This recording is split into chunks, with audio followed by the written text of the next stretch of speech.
দারুণ দারুণ হয়েছে কচুর আর শাকটা। একটু খাবি? দাও। বুঝেন যাও, আমার আবার দয়ার শরীর, কারো মনে দুঃখ দিতে পারি না। বড় বউ এত কষ্ট করে রান্না করেছে, খাবো না বললেও দুঃখ পাবে না। কি পটেশ্বরীর মতন হাঁ করে দাঁড়িয়ে দেখছো কি? আর একটু কচুর শাক দাও। আর তো নেই মা। নেই মানে?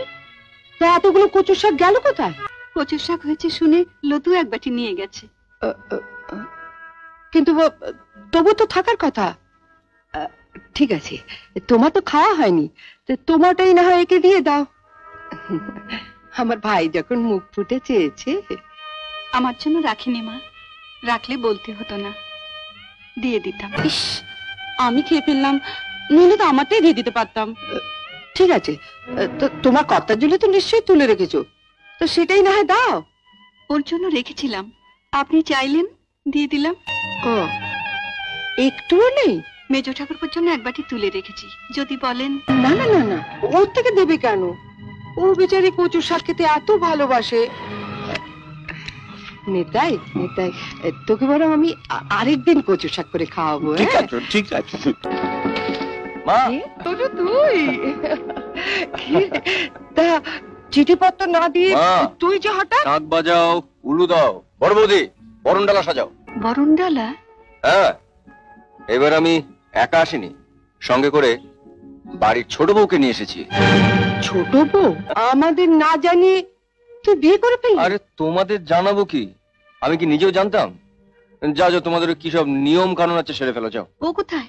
ট্যাক্সিতে। সে কি? আমি এ বিয়ে মানি না। তুমি না মানলে তোর বই গেল, যার বউ তার যখন পছন্দ।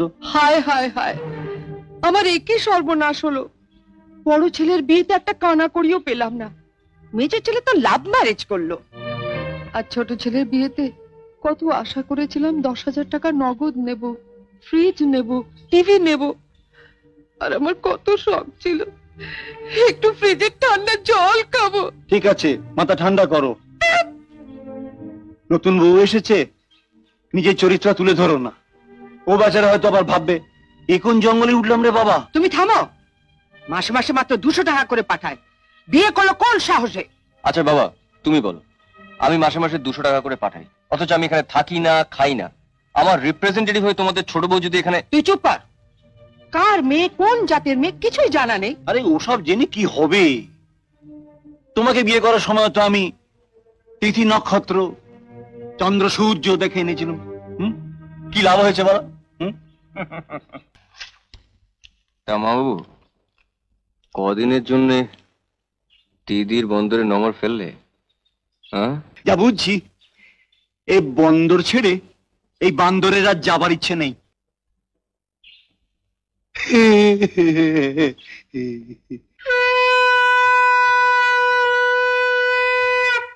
মা দেখুন দেখুন, কি সুন্দর মুখটা। আমার দেখার দরকার নেই, তোমরাই দেখো। কিছু মনে করো না, তোমার মামির ডুপ্লিকেট। কি কেক বললি? ও তুমি বুঝবে না, ইংরেজি কথা। আমি বললাম তুমি ওর মামির মতন শান্ত স্বভাবের। তুইও বিয়ে করে ফেললি তনু, আমার আর বোধহয় বিয়ে হবে না রে।